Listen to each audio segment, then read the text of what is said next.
আজি বনাম কাৰি পকৰা। বেসন 1 কাপ লৈছো। 1 কাপ বেসন লোৱাৰ কাৰণে 2 কাপ দৈ লম। হালধি 1 চামুচ, জলকীয়াৰ গুড়া,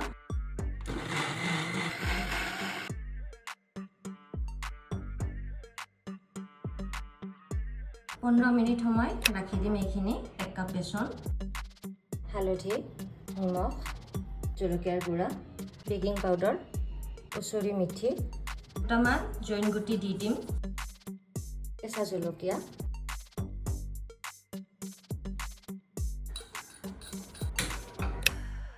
পকৰাকেইটা ভাজি ল'ম।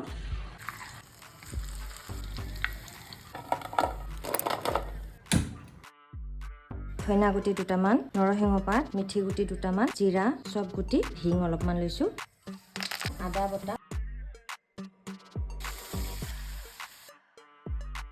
নিমখ। এতিয়া বেসনৰ পকৰা গোটেইকেইটা দি দিম। পকৰা গোটেইকেইটা দিয়া হৈ গৈছে। এইখিনি সময়তে গেছটো বন্ধ কৰি দিব লাগিব। ঘি দি দিছো ইয়াতে, শুকান জ্বালা এটা, কালজিৰা দুটামান, জলকীয়াৰ গুড়া অলপমান, লাষ্টত দুটামান ধনিয়াৰ পাত দি দিছো। এইফালে কাৰি পকৰা ৰেডি হৈ গৈছে। ভিডিঅ'টো চাই আপোনালোকৰ ভাল লাগিছে যদি লাইক কৰি দিব, ভিডিঅ'টো শ্বেয়াৰ কৰি দিব। কেনেকুৱা লাগিছে কমেণ্টত নিশ্চয় জনাব।